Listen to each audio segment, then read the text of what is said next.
for coming out this evening to support us and learn a little bit about what all we've done on this trip, and also what Ron and Bert did on their trip to Israel. I'm going to start out with a word of prayer, and then after that, we'll have a congregational hymn.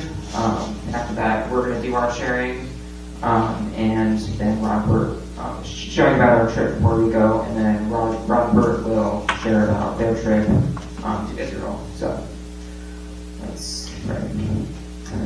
Dear God, thank you for this day, and thank you for trips that we've been able to go on, experiencing different cultures and helping out people in other places. And just thank you for the support and the prayers of this congregation and friends and relatives who have just thought of us and prayed for our protection and help just made this trip possible. And yeah, just thank you for making that possible. I pray that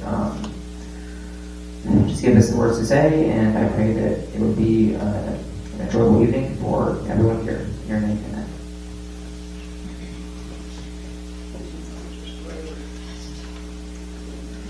Take your blue hymnals and turn to number 327.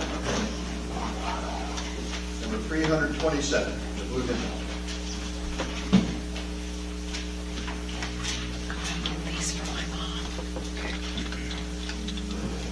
Great is thy faithfulness, O God, my Father. There is no shadow of turning with thee. Thou changest not, thy compassions, they fail not.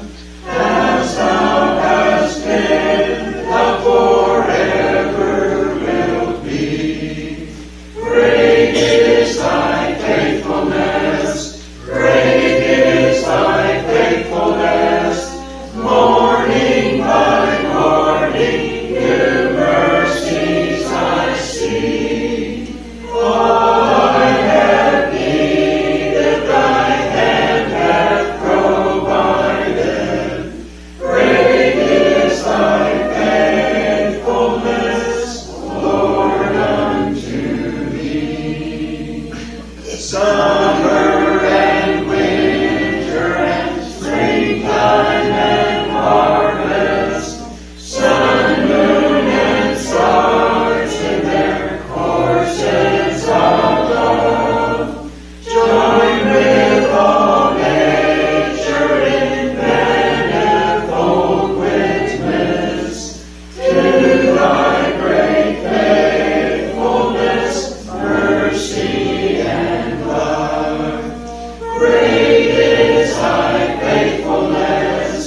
Well, I wanted to start off with a big thank you to all of you who supported us through money, through prayer, through thoughts or words of encouragement. So thank you all for that. And one of the big reasons we got to go is because of your support. And so it made me think of Philippians 1:3 through verse 6. I thank my God every time I remember you in all my prayers for all of you. I always pray for joy because of your partnership in the gospel from the first day until now, being confident of this, that he who began a good work in you will carry it on to completion until the day of Christ Jesus. So that phrase being a partner of our partnership together, thank you. And as Ron Locke said it this morning, we're kind of traveling along with us tonight as we review our pictures. So just kind of a rundown of the order of our presentation. We're going to do our pictures. We'll each take turns talking about certain sections, and then we're going to each talk about what lessons we learned, and then there'll be a time for questions at the end.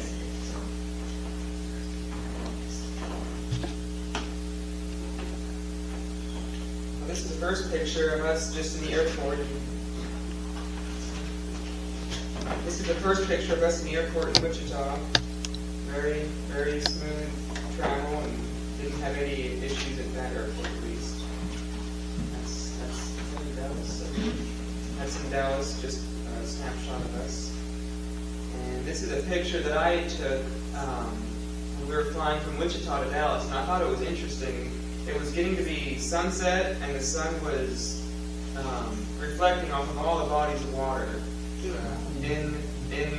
just on the ground. So that was pretty interesting. It looked like someone had scattered glass all over the floor. So that was a neat picture. And my little thing was I had a speedometer app on my phone, and I decided to try it out while we were up in the air just for the fun of it. And so this is what it showed. So I thought that was pretty interesting. And I believe this was, this is just after we were touching down in Miami, I believe. This was about 7 o'clock at night, first when we were flying there. And I believe that was when we took off from Miami the next morning, so that was a pretty nice picture. And this is a photo from the window of the airplane flying to San Juan. That was about 8 o'clock in the morning. That was a real beautiful morning. And that is just before we touched down in Puerto Rico in San Juan. It was interesting, just that perspective of being a mile up in the air. You can see everything on the ground like a patchwork quilt. Well, not in Puerto Rico, but it's kind of like Georgia's kind of a... That was just after after we got out of the airport in San Juan. We were waiting for the girl who's going to pick us up and drive us to the school. Would you want to share that? How did you do it? Yeah. It's not a picture. Yeah, well, in Puerto Rico, people don't always follow the speed limit, and the roads are narrow, and they speed up and slow down quite a bit. The roads are curvy, but people still drive fast, so There's lots of hairpin turns. Yeah, and the roads don't always have dividers in the middle, so sometimes it looks like two cars can't really pass each other, and so you're kind of on the edge of your seat. So that made, to say the least, Kendra did most of the driving because she was the experienced one. But we all drove a little bit. But yeah, it was people there drive kind of crazy, to be honest. And the girl who picked us up, she was a local, obviously, and so she knew how to drive in those situations. And she took some corners so fast you could hear tires screeching. And we said, "Was that tire screeching?" And she said, "I didn't hear anything." And that was the first day we were there. There were just vendors along the street, and this was a local vendor that we went to in Aguanito, the city that we stayed at. And they were selling bananas, and I can zoom in here, but the avocados they have there are big. And these are as big as grapefruits, and so that's one neat thing about Puerto Rico is that they have these big avocados, but you don't get them, they don't sell them here in the U.S. So, but they're good avocados. And that's a picture of the place we were staying at. I don't know if you just want to say a few words for the house, Kendra, that we were staying at since you were there before. Yeah, so we actually stayed in the house and that I lived in before when I was there, and I got to sleep in my old bedroom, so that was kind of fun. But when we got there, so, you know, of course COVID has happened and they haven't had a lot of volunteers there lately. So the house had kind of been packed up, and as I often say, the island tries to consume itself. And what I mean by that is, like, if you don't tend to the vines or the grass around it, it kind of starts growing up on everything. And also, there's lots of termites and bugs that like to eat any wood that's there. Like the cupboards, there's little piles of little shavings that bugs eat. And so we did a lot of cleaning up in the house and kind of washing things, and also just going through things that had kind of accumulated over the years. So yeah, basically the first day we were there was mainly just clean up. I don't think I had been there for at least a month or so. So it was kind of dusty and grungy and just needed a good deep clean. So the first day, Oh, yeah, and the fridge and the stove weren't working when we got there, so yeah. we had to do some troubleshooting. So yeah, there's a lot of various repairs that had to be done on household appliances and other things. And the first day I was there, so this is a van that they bought for the school that from your generous donations we helped fund. It's a 2016 Dodge van, and it has 84,000 miles, and they got it for a pretty good price. And the reason they got it for a pretty good price is because it has a couple of electrical gremlins. So that was kind of my tribute, was trying to chase down the problems it had. And so here's the first day I was just doing a bit of diagnostics and checking fluids and stuff. So, and my other job that I had was there's a front porch on the building we were staying at, and the railing, you can see the railing here, all the rungs had all rotted and fallen off, and so all that was there was just the straight board. And so my job over the 2 weeks was taking that completely apart and replacing it, and we painted it later on. So later on we'll have pictures of the projects that we worked on, before and after pictures, so that you can really get the full view of what the before and afters were like. Doing our routine work that we did every day there. And every evening we would have devotions, which was that was really nice, just to unwind and to recap of the day and our highs and our lows. And so that was a nice time just to unwind. And that room off to the side was the room that I slept in for reference. Yeah. Yeah, it's just the silver thing you kind of see there. It's a water filter, and it's a really nice one. You can put anything in there. I think people used to say you could put like mud in there. It would filter out the water, you know, what was in it. But I think the water there is pretty much safe to drink. But they just advise people that come to either boil it or buy water or use a filter like that. So yeah, it was kind of fun being there and seeing what all was left from when I lived there. I guess Kendra and Larissa spent a lot of time with the kindergarten group, and so I don't know if you just want to say a couple words of that.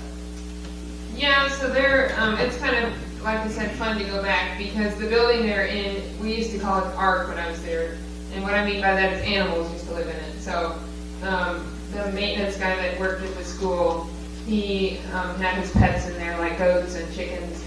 And so volunteers have come over the years, and I had kind of seen part of it. They cleaned it up, and it's a really nice new building. And so now they're having the kindergarten down there. I think we are going to chapel practice, I think. So all the schools down there, they wear uniforms. This is just another view of the house that we were staying in. Everything's pretty open there. All the windows are shut. louvers. I guess they're called louvers. It's kind of just like open shutters. There's no screens. There's no glass. I guess there are screens, but there's no glass, and so it's a very open, kind of an open environment. So this is a picture of the portrait that I was working on. So you can keep that in mind, and later we'll show you a picture of what it looked like after it painted it. Another picture of the kindergarten group there. That's Larissa helping out some students, looks like.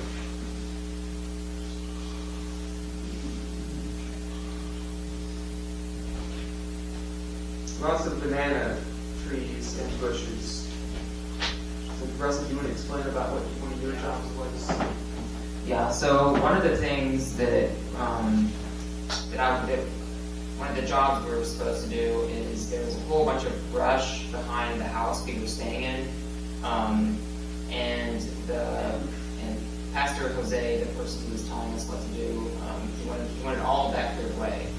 And so I started pulling stuff and weed whacking, and as I was doing that, this guy, I don't know, I think he was working he was working for the church. I think he was doing some weed whacking farther down the hill, but he saw me working and he was gracious enough to come and help me. And he really didn't know much English, but between my few words of Spanish and his few words of English, we were able to communicate. So we were able to communicate a little bit, so that was good. And we more or less got the whole side of the hill cleared, and I think it used to be a trash pile because there's a whole bunch of trash in the ground. So Any poison ivy? fortunately, no, but I was wearing jeans, so if there was, I didn't find out. Did you go back 2 frames? Sure. Were those chicken houses? Yes, they were. Chicken house. Yeah, and every morning we would hear babies clucking out there. I think the Mennonites were doing some of that at one time. I don't remember. Yeah, well, there was actually, there was this place they called the Eggplant, and that's the hatchery where they had chickens and where they would do things. They called it an eggplant. Yeah. We thought the fruit at first, and it was like, oh wait, no, they make eggs at the eggplant. Yeah, somebody was giving us directions and we were confused. The eggplant? Like, what do you mean, the eggplant? I'll add into that. So I know the family that owns those, and they are from the Mennonite Church. I'm not sure if that had to do directly with. So the Mennonites were there a lot they did it for 1W service. They went to Puerto Rico instead of, as the pastor said, instead of going to China to fight. I don't know what he meant by that, but so yeah, they had a big part in starting the chicken industry. And then if you read in that book back there was an Ulrich Foundation, and they helped a lot with hygiene for the island, dental stuff, as well as agriculture, and they kind of got, they did, I can't think of the term, but they helped with getting like genetics for the cattle, artificial breeding, that kind of thing. And so there was a lot of, the Mennonites had a big impact, at least in the area we were staying, but really for the whole island, kind of in the 40s, 50s, up to the 70s. Yeah, and there's a huge, many-story hospital, couple places in the island, and in the town we lived, or we were in, and then also different places in the island. So it's kind of incredible that the legacy has continued. So it's interesting to see. And a quick side note on the issue of chickens, there's chickens running loose everywhere. You'll drive down the road and you'll see chickens along the side of the road, and sometimes they'll get run over, so sometimes you pass chickens on the side of the road there. These next few pictures, I guess if you would explain a bit about this, it looks like another kindergarten. So each grade at the school does a chapel. I don't know if it's every month or what they do, but it was the kindergarten chapel that, like a couple days after we had gotten there. So we kind of helped them practice. And they always get so dressed up, it's fun to see what they wear. And their theme for their chapel was love. So that's why they're wearing hearts. And then also this little boy was imitating Jesus. So the little boy was hurt, and so he put a Band-Aid on him. And someone needed food and water, and some of them were fighting. So Jesus came and spoke to each of their needs. And that's a teacher I worked with part of the time when I was there before, more longer term. So it was fun to see her again. She's worked there 22 years, so it's a good legacy. Here's one of our videos. Oh yeah, there was some.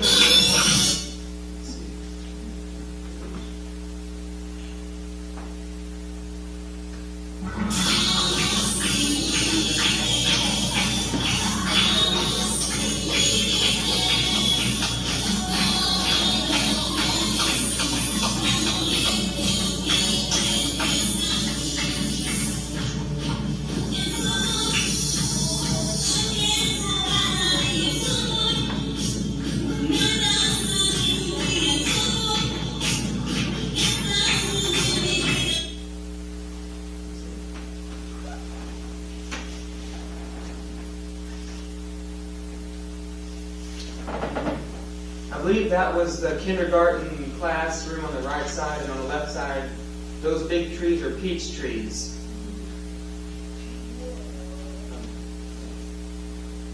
Those are the grade school classes on the right side there. And they're mango trees. Oh, They were all cut off during the storm, so it was fun to see them regrow. And Mom and Dad helped work on that fence, so it was good to see it up still. and you want to explain about the English? So when we were there, it was English week.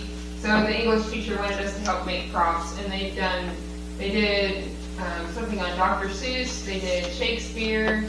I can't remember what the other ones were, but this is for Horton and the egg, I think it was. So that was the tree for Horton to sit on the egg. We put there was a ladder behind it, and Larissa and I worked on making the tree. More projects. You can see Russet working at pressure washing, the building in the background. As like Kendra said, there's lots of algae and mildew on everything, so there's constant washing and upkeep and painting, and there's about every 3 to 4 years you kind of have to redo everything. So it's a constant job of upkeep. So, you want to explain what that is? That's a papaya tree that was growing like right by our house. And there were actually a few papayas on it. I don't know if you can see, but there were a few. And here's a video of us cutting down a banana tree, where it's a bunch of bananas, so that was pretty interesting.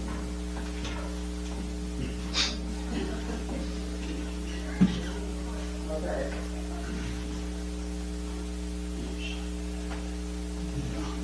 And that was a highlight of our trip, was we cut down a bunch of bananas. They didn't ripen until the last day, so we had to splurge on bananas the last day or two. And there's bamboo everywhere. There's forest of bamboo. There's just bamboo on the ground, and that was a big thing there. Was that an introduced species?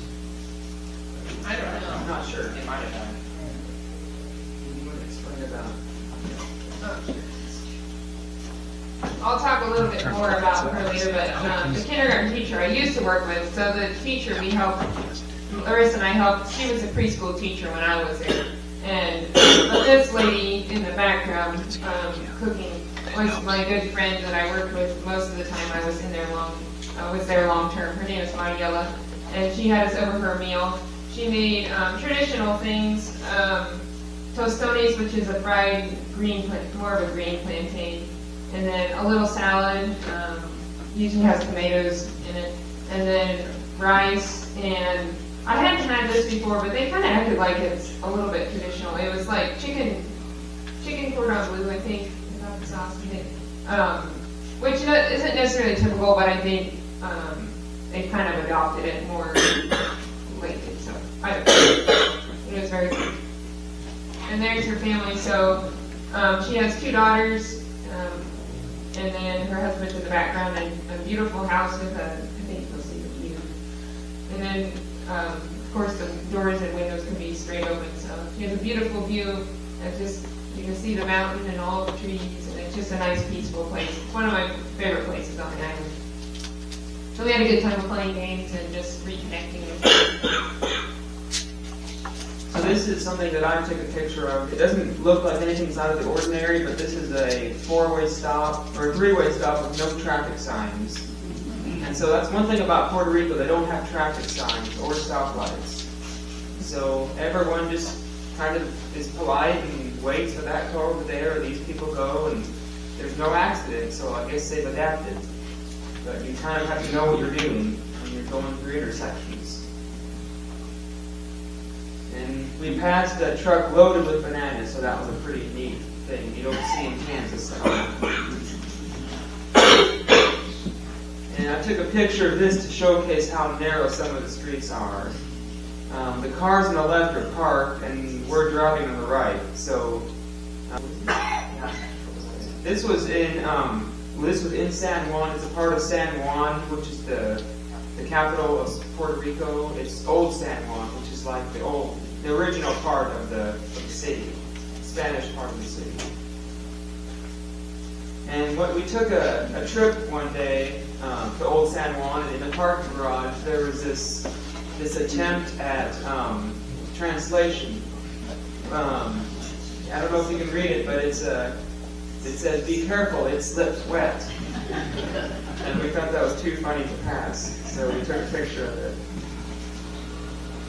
And our field trip for that day was visiting Old San Juan along with the old Spanish fort there called El Moro, which means the walls. This now. So that was, and people fly kites there quite a bit. So there's often people sitting in the grass flying kites.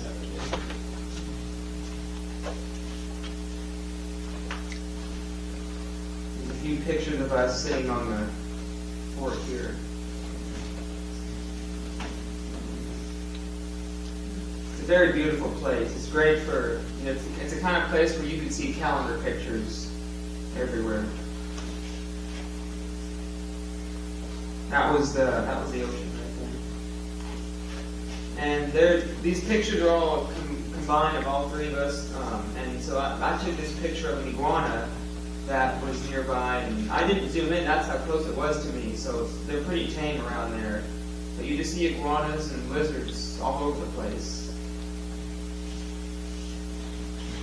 That was looking towards one of the inland bays of the island. Very beautiful. And it's interesting, there you see hermit crabs every so often. So I took this picture of a hermit crab. It was pretty amazing how it just walked across the wall and you can get right up close to it. It wasn't afraid of you, so it was something neat.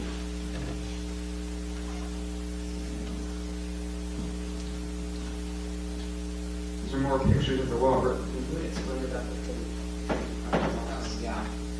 Yeah, so I don't know if you can see there, but the walls of the cliff, they're very smooth. That's actually not natural. So apparently the fort was starting to I think there was some erosion in the cliff, and so it was becoming unstable and it was becoming dangerous, and so they had to spray this concrete mixture onto the side of the cliffs in order to make it safe for people to walk on that walkway at the bottom. So that's what that material is for that. It's the same material that you see in museums where they make fake rocks for the exhibits. So that's what it was. And then this is in Old San Juan, in the tourist place of it. It's very, very picturesque. The roads, all cobblestone roads. Of course, it's so tight that you just about scrape anything you drive past. But there's absolutely zero parking along the roads everywhere. we drove through Old San Juan for about an hour, trying to find a parking spot. We eventually found that parking garage we got into, but there's no places to park along the road. It's completely jam-packed with cars. And I thought this was too humorous to pass up. It's so crowded in some places that you have to pay to use the restroom. And so here's a sign that had a $3 fee if you need to use the bathroom. So I thought that was pretty funny. And this was a picture at night that I took of the streets there, and I thought it was neat. Kind of a neat touch. You can see a person in a white dress there, and I thought that was, I don't know, a bit creepy, but it was interesting. And Russ, would you like to explain about this? Yeah. So we were driving home from San Juan, and we were using our GPS as normal, and then all of a sudden we realized that Larissa's phone was getting low, and that was the phone that we were using to navigate. And then all of a sudden we realized that Sterling's phone was getting low, and my phone was getting low, and then all of a sudden we had missed a turn.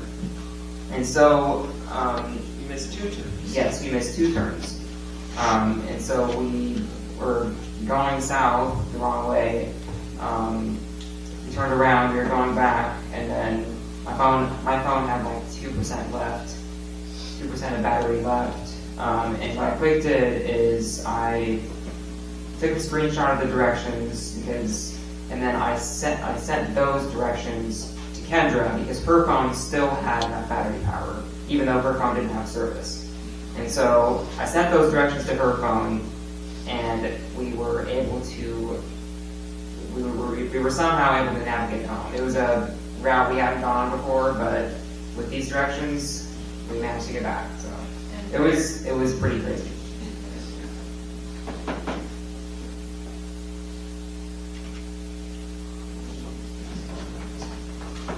Yeah, so this is Sunday afternoon. We had dinner. We had dinner at a member at the house of a member of the congregation that we went to the church. I think it's the person in the red shirt right here. But then several other people in the Mennonite community came over as well. And the people, Jelly and Gordon, you'll see them more later. And then over here, so the Rafael Escobar, he was actually one of the preachers who preached at the church. Yeah, and it was at a Mennonite convention that he was preaching at the church. And then George, he was actually from the Dominican Republic. He was in the area, I think, because of the convention. So it was very interesting to talk to them and get to know them and have fellowship with them.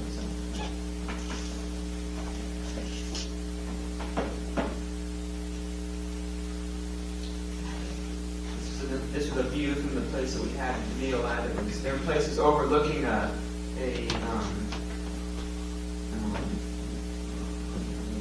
just kind of a nice valley. And so you could see to the ocean in the distance. That was pretty amazing. And this was, like Russ said, there was a Mennonite convention going on that Sunday, and so the people that we had the meal with were part of that convention. And so here's a picture of the convention, and I can zoom in, and there's the man that we had lunch with. But it was really neat to be there. They're they're pretty charismatic. There's lots of praises and people saying Gloria a Dios, which is glory to God. And there's praise team and worship team. So it's everyone's very lighthearted and upbeat. And there's a lot of verbal praise. So it's a very neat environment. And then afterwards that evening, they had a meal afterward, and so we had a good time talking with different people and fellowshipping. So it was neat to talk with them. So the lady with the brown and blue, she's a lady that I knew that was there before, and she I guess you can say she had a vision from God that a hurricane was going to happen. That happened 5 years ago, and so she kind of was instrumental in getting MDS going before even the hurricane started, so that they were ready to respond after the hurricane came. And so she's just very instrumental in the church and very inspiring to stay dedicated, and she kind of has her fingers in everything. So she's a good example of being willing and listening to God's voice. So it's inspiring to be around people that have a heart for the Lord. And this is the second week. This is starting the second week that we were there. We did just a lot of different projects and kind of mainly focused on finishing up the things that we started at the school there. And so a lot of the school's implements and equipment wasn't kept up very well. And so the pressure washer had a bad pull cord, and the weed whacker needed work, and the chainsaw needed new chains. And since it's so humid, everything rusts. And so there was a lot of maintenance that we had to do on the equipment and the tools there. And here's a picture of where they're attempting to replace the pull cord on this pressure washer. And this is a view of the side of the hill that rusted clear. We didn't really take a before picture, but it used to be all grown up, and there was lots of brush and everything. So that was after he finished his job. And that's a church, just a local church. This is the school's church down there. And that's. You would explain about the painting? Well, as Sterling said, the buildings need to be repainted every 3 or 4 years, and so one of our projects was to repaint that whole building. So we had to power wash it first, then remove as much old paint as we could. Some of the paint was peeling, and then repaint the whole side. And that blue lip you see up there, like that sort of ledge, like it's just for decoration, but that made painting much more difficult because you had to paint underneath and on top and all around. And so yeah, that took a fair bit of our time. And that's one of our evenings after we're getting tired. Yeah, exactly. That's the house that we stayed in. They call it the La Casita. Oh yeah, and that tree there, that's an avocado tree. And it had lots of flowers on it. Unfortunately, no avocados. That's Larissa doing more power washing. I reviewed the house we were working on. We did a lot of laundry there. And not just our clothes, a lot of the sheets and things that were in the house when we got there needed to be washed just because they'd been sitting for a while. So, yeah. Oh, yeah, and we were also... There was another group there when we were there. There was about 15 people. So after they left, all the sheets and bedding needed to be washed. So Larissa and I kind of worked on that. And these pictures here are just sort of views of the school. I don't know. Yeah. So where that white car is, that's kind of their cafeteria. And then they have like a kind of a park there with a basketball goal that they like to go up. That's where they have their recess. And then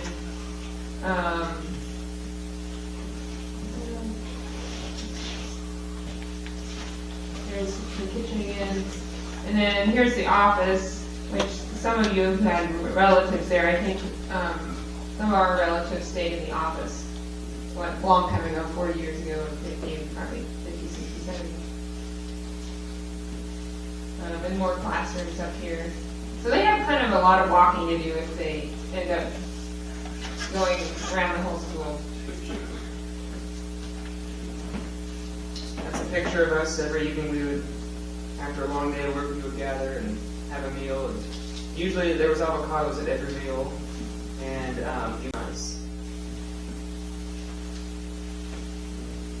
This, I believe, was another of the English classes. The English, for the second week we were there, the school, it was the English week. And so the English teacher made skits with each of the grades. And so this was, I believe, the third grade. One of the grades. Every day they had a different grade do a skit. And so this was one of the skits that they did. He held his long tongue to catch it, the caterpillar laughed. This was a fuzzy green caterpillar. And they didn't speak very loud, so you may not be able to hear them.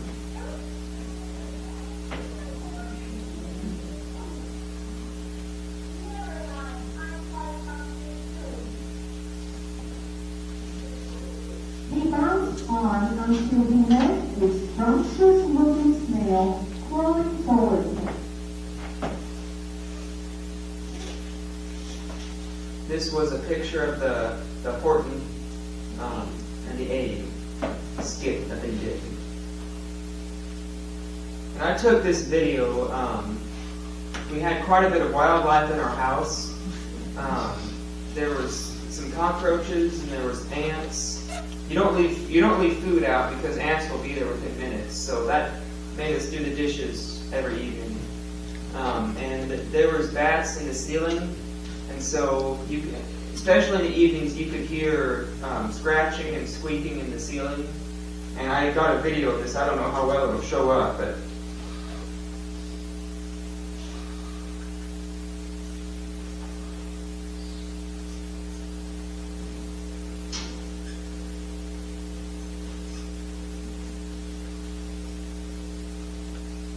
so I'm doing explain about this. Yeah, so this is a snapshot of the wide variety of coffees they offer there. So, yeah. And so this spread, it was in a sort of a supermarket in Old San Juan, and I was glad because I found the coffee for cheaper there than at all the tourist stores. So, and here's a view of all the beans that they sell there. That's very important, important staple of their diet down there. Yeah, and this is a greenhouse we went to. We needed a few plants for a few areas around where we were staying, and so we went to, there are actually several greenhouses in the area, and so we went to one and were able to find what we needed. And then there we're eating fresh bananas. Got a bunch that you cut. Yep, it was. So yeah, I guess I'll back up and say that the main things we worked on over the 2 weeks, was just, like we said, refreshing upkeep, and that was pressure washing buildings and painting various, some steps in some buildings. And then also they have a pool there that's been out of commission for some years, and so it was all covered in algae and dark and green and everything. So one of our jobs was pressure washing that whole, the whole pool area, not inside but on the outside of the pool. And so that's just a contrast to show you how dirty the pool was before and after. It was quite a difference before and after. This was one evening we were invited over to Eileen, that lady in the middle. We were invited to her place, and she is a very interesting person. And she gave us a taste of all the ethnic fruits that she had there. She had guavas and mangoes and coconuts and a handful of other fruits that I hadn't heard of before. And she gave us a taste of those for supper that evening, and that was a really interesting.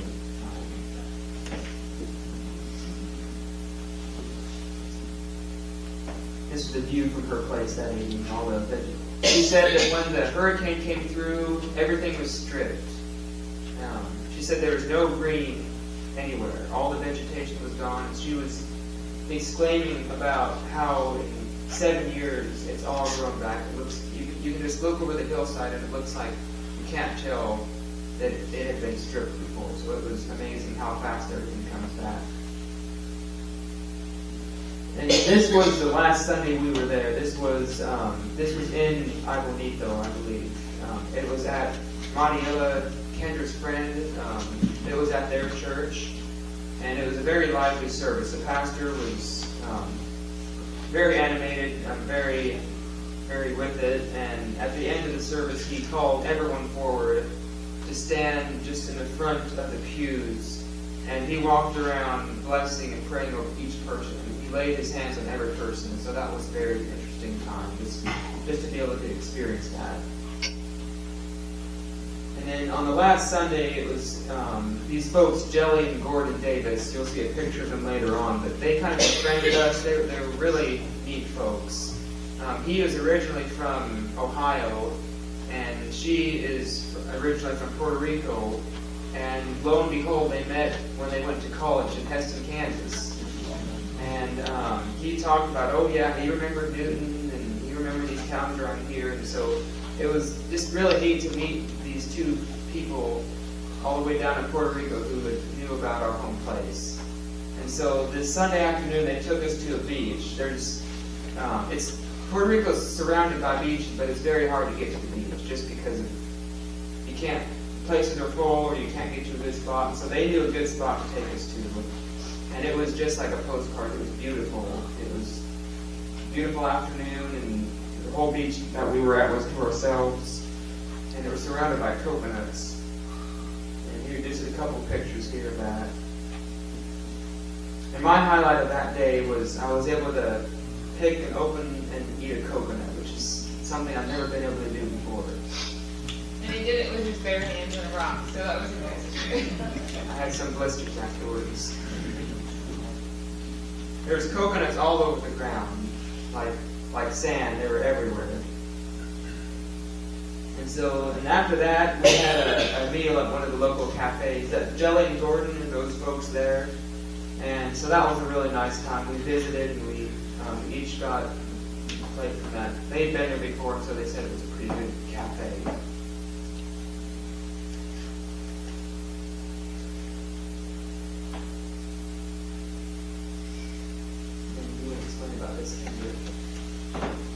This was our to-do list, and so we felt pretty accomplished, and it ended up looking like this.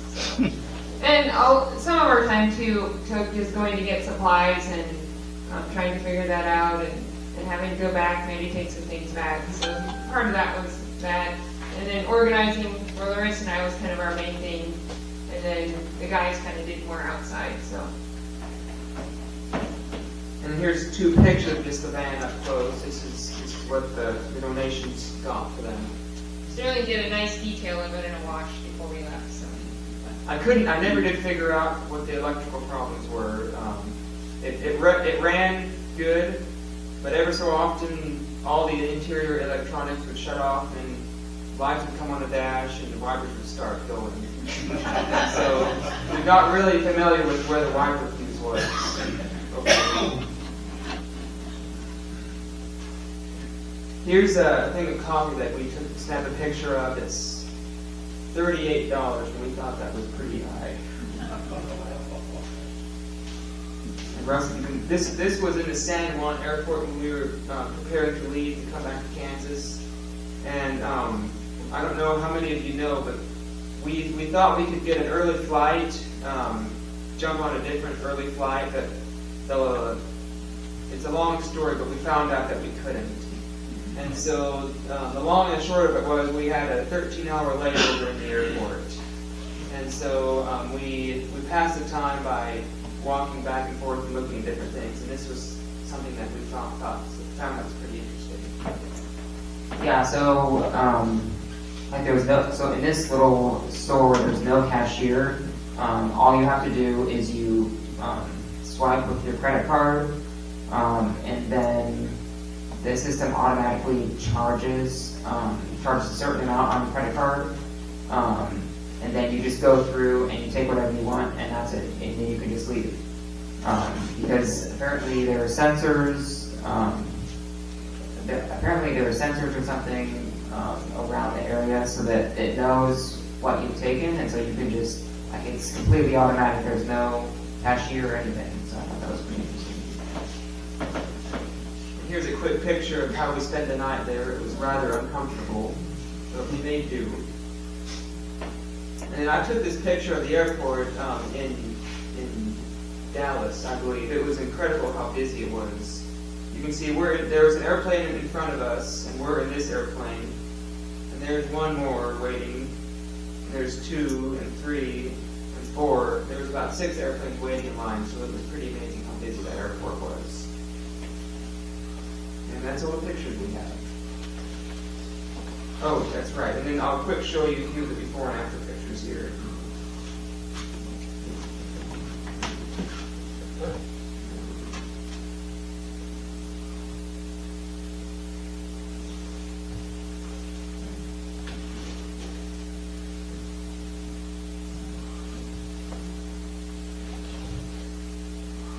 And so this is these aren't ordered in line, unfortunately, but this is before the porch was done, and this is after. So, and this is before we painted the steps, and this is after, and this is before we painted the porch.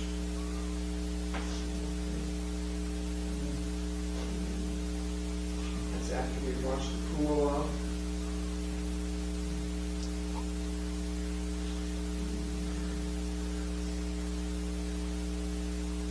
That's another picture of the pool before and after. So those were the main projects that we worked on there.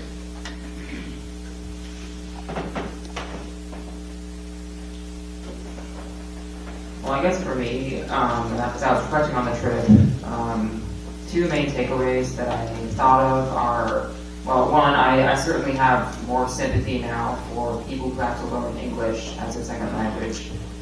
It was a new experience to want to say something to someone and not be able to. Kendra knew a fair amount of Spanish, so she was able to help us out, but I think it was a valuable experience, I think.